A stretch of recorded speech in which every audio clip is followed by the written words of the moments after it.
मित्रांनो, आज आपण चौरस, आयत या दोन्ही आकृत्यांचे क्षेत्रफळ कशा पद्धतीने काढले जातात हे शिकणार आहोत. ओके, म्हणजे थोडक्यात आपला आजचा टॉपिक जो आहे तो आहे क्षेत्रफळ.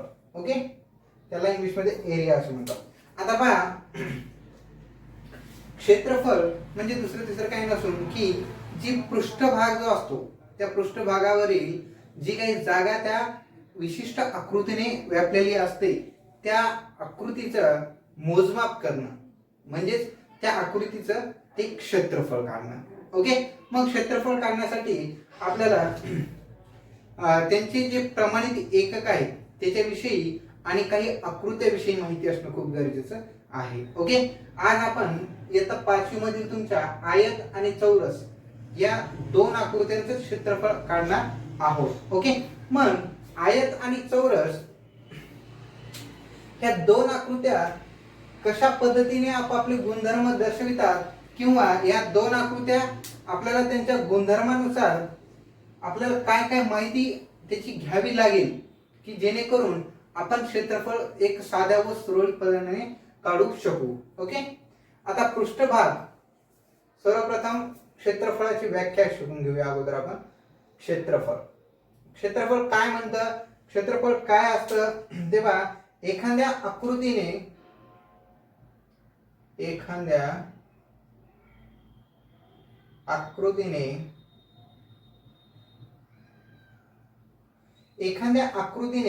पृष्ठभागावर म्हणजे सपाट असणाऱ्या भागावर, पृष्ठभागावर एखाद्या आकृतीने पृष्ठभागावर व्यापलेल्या जागेचे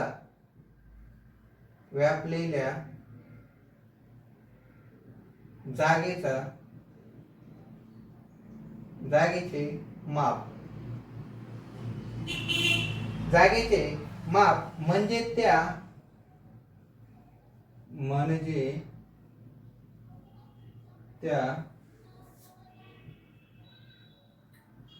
आकृतीचे ते क्षेत्रफळ होय.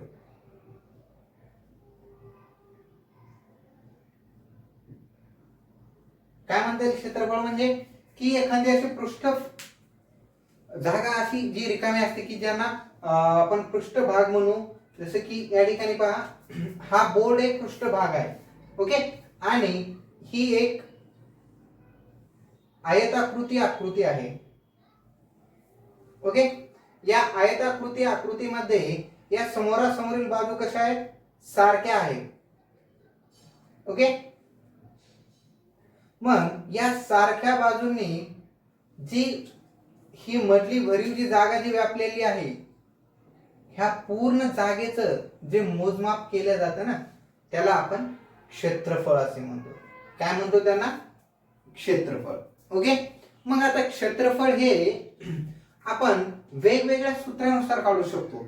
ओके, मग त्याची वेगवेगळी आकृतीचा जर का जो प्रकार असेल, वेगवेगळ्या आकृतीच्या आकाराचे जागा पृष्ठभाग असू शकतो. मग त्या पृष्ठभागावर आपल्याला कोणत्या प्रकारचे शेप्स, कोणत्या प्रकारची आकृती आहे त्या प्रकारच्या आकृतीनुसार आपल्याला एक वेगवेगळे भूमितीज्ञांनी काय केलंय, सूत्र तयार करून ठेवले. ओके, ते आपण यूज करून ते वापरून काय करू शकतो, त्याचे दिलेले प्रश्न सॉल्व्ह करू घेऊ शकतो, सोडवू शकतो. बघा त्या ठिकाणी एखाद्या आकृतीचे पृष्ठभागावर व्यापलेल्या जागेचं माप म्हणजेच आकृतीचे क्षेत्रफळ ही जर व्याख्या जर तुम्हाला पाठ झालेली असेल तर यामध्ये पुन्हा एक लक्षात ठेवा, चौसेमी, त्यानंतर चौमी आणि चौकिमी हे जे 3 एकके आहेत याला काय म्हणतात आपण, प्रमाणित एकके आहेत. हे प्रमाणित एकके, क्षेत्रफळाचे प्रमाणित एकक. ज्यावेळेस आपण मोजमाप करू त्यावेळेस बघा, तुम्ही दूध घेता तर किलो मध्ये घेता का लिटर मध्ये, लिटर मध्ये घेता. ओके, म्हणता का मला 5 किलो दूध दे किंवा 10 किलो दूध दे असं म्हणत नाही ना आपण. 1 लिटर, 2 लिटर, अर्धा लिटर, पाव लिटर, लिटर मध्ये. म्हणजे ते लिटर हे प्रमाणित माप आहे दुधाचं. ओके, तसं आपण ज्यावेळेस पृष्ठभागाचा ज्या वेळेस त्या पृष्ठभागावरील क्षेत्रफळ काढू किंवा त्याचं जे मोजमाप करू त्यावेळेस त्या मोजमापाचे अंक असतात त्या अंकाच्या समोर जे एकक लावलं जातं ते प्रमाणित एकक चौसेमी, चौमी आणि चौकिमी याचा फुल फॉर्म चौरस सेंटीमीटर असा आहे. काय? चौरस सेंटीमीटर. दुसरं चौमी, चौरस मीटर. तिसरं चौकिमी म्हणजे चौरस किलोमीटर. ओके, लक्षात ठेवा. नाहीतर मग बरेचसे विद्यार्थी गोंधळून जातात की सरांनी प्रश्नामध्ये प्रश्न दिल्याच्या नंतर पर्यायामध्ये उत्तर तर 100 चौसेमी आहे आणि 100 चौमी आहे. मग आकडा तर सारखा आहे, मग उत्तर दोन्ही बरोबर का? परंतु त्यांचं जे एकक जर का वेगवेगळं असेल तर त्याची किंमत सुद्धा वेगवेगळी असते. समजते का? त्याचं एकक जर वेगळं असेल तर त्याची किंमत सुद्धा वेगळी असते. 100 किलो आणि 100 ग्रॅम यामध्ये फरक आहे का नाही? 100 किलो हे 100 ग्रॅम पेक्षा कितीतरी पटीने मोठे आहेत की वजनदार आहेत. ओके, त्याच पद्धतीने तुम्हाला हे सुद्धा एकक जे आहेत ते माहिती असणं गरजेचं आहे. चौसेमी हे सर्वात लहान एकक आहे, चौमीटर त्यापेक्षा मोठा आहे आणि चौरस किलोमीटर ही त्यापेक्षाही मोठं एकक आहे. ओके, चला, ज्यावेळेस आपण एककाचं परिमाणे बघू त्यावेळेस मी तुम्हाला त्यांचं जे एकमेकांना कन्वर्ट करून किती चौरस सेंटीमीटर किती सेंटीमीटर होता तेही मी सविस्तर सांगणार आहे. परंतु या ठिकाणी तुम्हाला फक्त हे एकक असतात एवढं माहिती असणं खूप गरजेचं आहे. ते आता या ठिकाणी तुम्हाला समजलं असेल. ओके, आता या ठिकाणी पहा महत्वाची सूत्रे. आपल्याला ज्या आकृतीचा अभ्यास करायचा आहे, ज्या आकृतीचे क्षेत्रफळ काढायचे त्या आकृतीचे क्षेत्रफळाचे किंवा त्या आकृतीचे गुणधर्म आणि सूत्र ही माहिती असणं खूप गरजेचं आहे. ओके, गुणधर्म जवळपास तुम्हाला प्रश्नाचे उत्तर सोडवण्यासाठी 90% गुणधर्म उपयोगी पडतात. ओके, आणि बाकी मग सूत्राचं काम असतं. सूत्र मांडून त्या संख्या त्या किंवा त्या गुणधर्मानुसार ज्या संख्या मिळतील त्या संख्या सूत्रामध्ये ठेवून प्रश्न सोडवणे. ओके, म्हणजे तुम्हाला सूत्र तसेच गुणधर्म दोन्हीही महत्वाच्या गोष्टी आहेत, त्या माहिती असणं खूप गरजेचं आहे. बघा या ठिकाणी आयत, पहिली आकृती पाहूया. आयत. ओके, आकृती अशा पद्धतीची असते, सर्वांना माहिती असायला पाहिजे. ओके, आयताची आकृती जवळपास सर्व विद्यार्थ्यांना माहिती आहे. 5वीचे विद्यार्थी, तुमचा गट हा लहान असतो, तुम्हाला भूमितीचा एवढा अभ्यास झाला पाहिजे त्या प्रमाणात नसतो. ओके, म्हणून तुम्हाला सुरुवातच आहे म्हणून समजा या आकृतीला ही बंदिस्त असते. आयताची आकृती ही बंदिस्त असते. ओके, त्यानंतर दुसरी आपल्याला चौरस.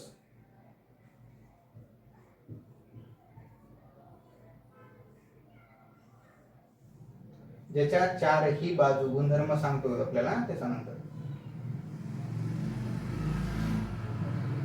हा झाला चौरस. ओके, आता पहा या ठिकाणी चौरस आणि आयत. आयताचं क्षेत्रफळ काय सांगतं माहितीये का? सूत्र काय सांगतं माहितीये का क्षेत्रफळाचं? आयताचे क्षेत्रफळाचे सूत्र सांगतं की लांबी गुणिले रुंदी.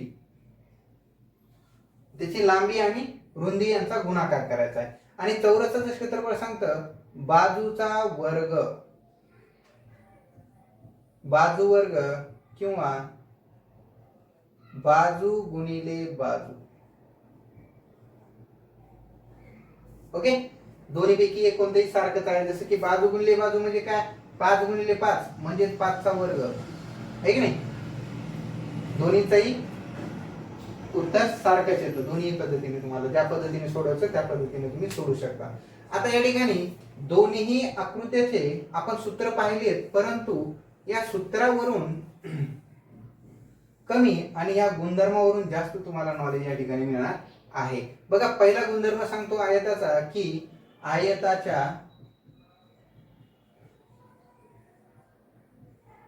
समोरासमोरील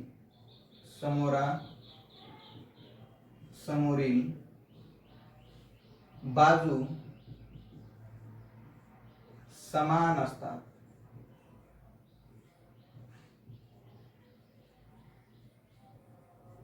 कशा असतात? समान असतात. आयताच्या समोरासमोरील बाजू ह्या समान असतात. आयताचा प्रत्येक कोन हा काटकोन असतो.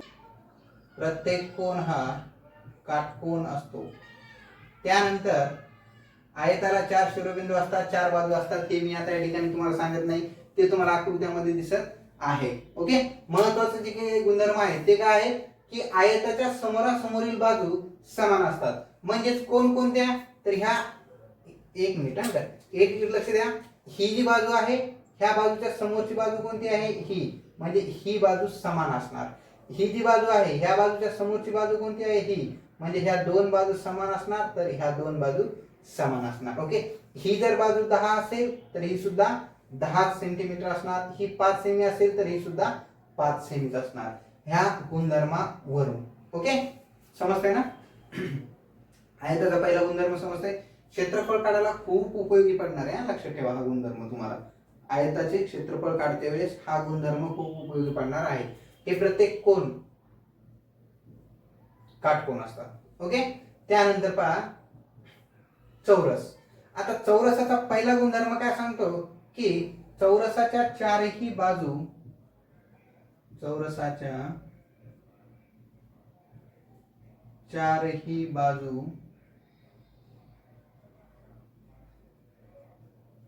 समान लांबीच्या असतात.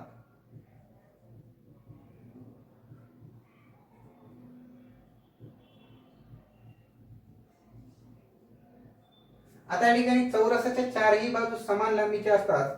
हे कशावरून ठरवता येईल की त्याच्या बाजू बघितल्या की 1 2 3 4. या ठिकाणी जर ही 5 सेमी असेल तर त्याच्या चारही म्हणजे 1 2 आणि 3 आणि ही चौथी, ह्या चारही बाजू कशा असणार मित्रांनो, 5 सेमीच्या असणार. आता या ठिकाणी चौरस आणि याचे कोन हे प्रत्येक काटकोनच असतात, ते या ठिकाणी तुम्हाला दिसत आहे. ओके. त्याच्या बाजू ज्या आहेत ना ह्या समान असतात. हा महत्वाचा गुणधर्म क्षेत्रफळ काढण्यासाठी, एवढा हा महत्वाचा गुणधर्म तुमच्या लक्षात राहणं खूप गरजेचं आहे. ओके. आयताच्या सर्व बाजू समान असतात म्हणून त्याचं सूत्र आपण बाजू गुणिले बाजू असं करत असतो. ओके. त्यानंतर आयताच्या समोरासमोरील बाजू समान असतात म्हणून याचं सूत्र आपण लांबी गुणिले रुंदी असं करत असतो. ओके. ह्या दोन गुणधर्मावरून त्याचे सूत्र आपल्याला एक्सप्लेन करता येतात. ओके. सर्वांना समजलं आता व्यवस्थित? त्याच्या आकृत्या व्यवस्थित समजल्या?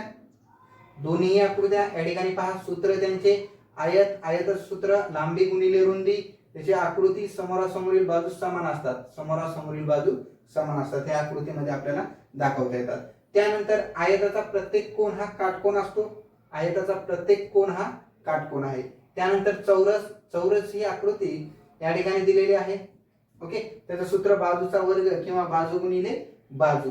चौरसाच्या चारही बाजू समान लांबीच्या असतात. चौरसाच्या 4 बाजू कशा असतात, समान लांबीच्या. आता या ठिकाणी आपल्याला चौरसाच्या 4 बाजू समान लांबीच्या असतात, यावरून बाजू गुणिले बाजू हे चौरसाच्या क्षेत्रफळाचं सूत्र सांगता येईल. ओके. चला मग आता या ठिकाणी आपण प्रश्न सोडवायला सुरुवात करूया. ओके. तर तुमच्या 5वीच्या स्तरावर यावर आधारित क्षेत्रफळ या चॅप्टर मध्ये चौरस व आयत या दोन आकृत्यावर आधारित प्रश्न दिलेले आहेत. ओके. त्यामध्ये पहिला प्रश्न पहा, एका आयताची लांबी एका आयताची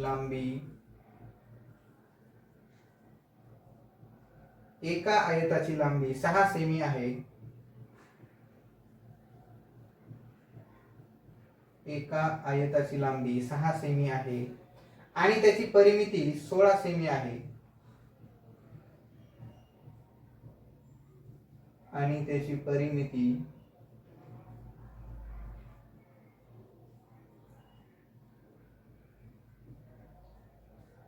16 सेमी आहे. 16 सेमी आहे. त्या आयताचे क्षेत्रफळ किती चौसेमी असेल? त्या आयताचे क्षेत्रफळ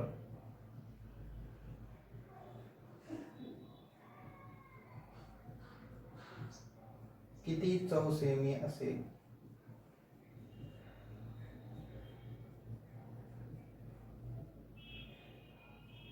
ओके, बघा पर्याय क्रमांक दिलेला आहे तुम्हाला. पहिला 96, दुसरा आहे 60, तिसरा आहे 40, चौथा आहे 12. अशा पद्धतीने तुम्हाला 4 सर्कल दिलेले असतात. 4 सर्कल पैकी तुम्हाला एक सर्कल कोणता उत्तर जे आहे ते फाइंड शोधायचं असतं.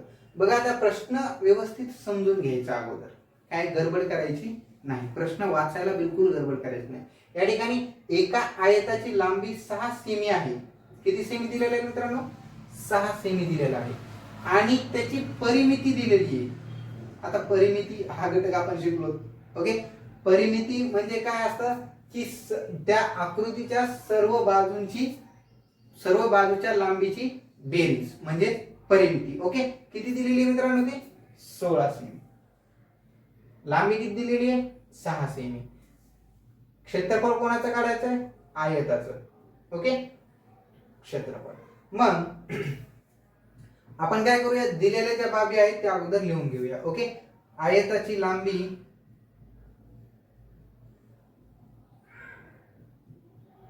6 सेमी, आयताची परिमिती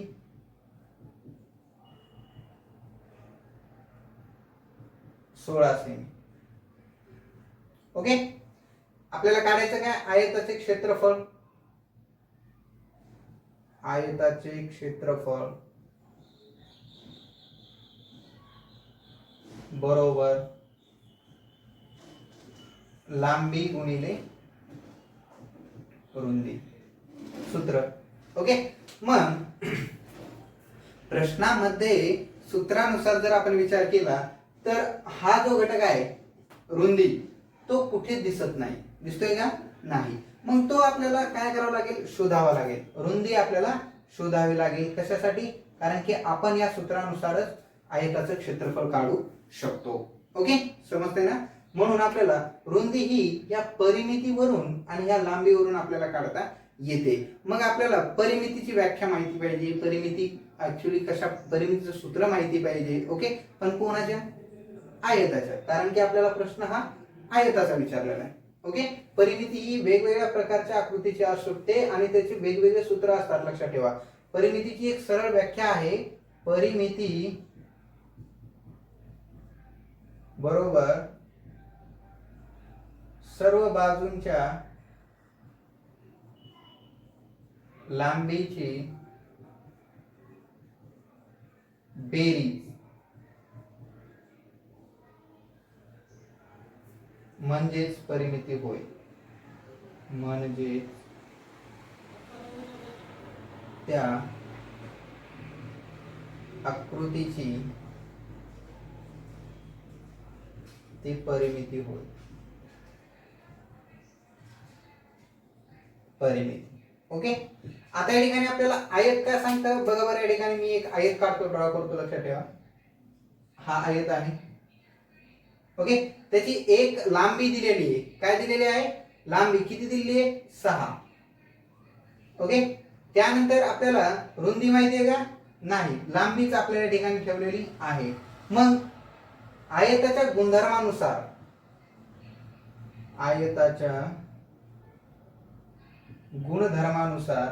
काय म्हणता येईल बेटा? समोरासमोरील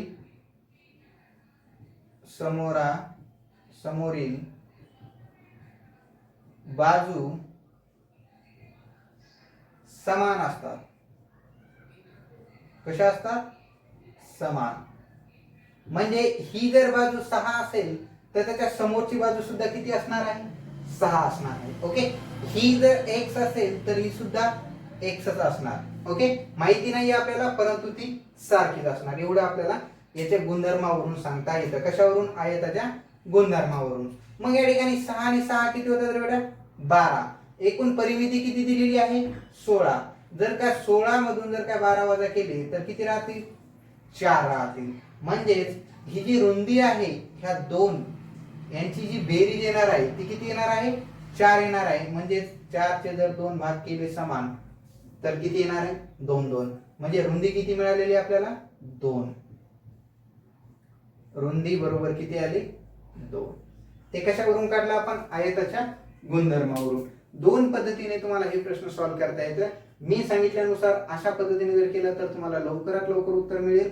जर तुम्ही त्यांच्या स्टेप बाय स्टेप जर गेलात त्याही पद्धतीने मी तुम्हाला या ठिकाणी एक्सप्लेन करणार आहे, परंतु थोडी वेळ खाऊ पद्धत आहे. ओके, या ठिकाणी जर तुम्हाला गुणधर्म माहित असेल आणि परिमितीची जर व्याख्या तुमच्याकडे असेल तर तुम्ही सांगू शकता परिमिती म्हणजे सर्व आकृत्यांच्या सर्व लांबीची बेरीज, आकृतीतील सर्व लांबीची बेरीज. जर ह्या दोघांची जर 12 असेल, जर काय सर्व परिमिती जर 16 असेल तर 16 मधून 12 गेले 4 राहतात आणि 2 बाजू राहिलेल्या आहेत आणि त्या 2 बाजू समान आहेत. 2 बाजू कशा आहेत समान आहेत, म्हणून 4 चे जर 2 समान भाग केले तर 2 2 येतात, म्हणजे तिची रुंदी आपल्याला एका बाजूची 2 आहे एवढं सांगता येतं. Okay, 2 semi. ओके, अशा पद्धतीने तुम्हाला तुमच्या या क्षेत्रफळामध्ये काय करता येतं, लांबी 6 आणि रुंदी 2 बरोबर उत्तर 6 2 12, पर्याय क्रमांक 4 हे फिक्स करता येत. समजतंय ना? प्रश्न समजताना व्यवस्थित कशा पद्धतीने सोडवायचा. आता तुम्हाला त्याची वेगळी पद्धत लगेच एक्सप्लेन करतो, म्हणजे तुम्ही दोन्ही पद्धतीने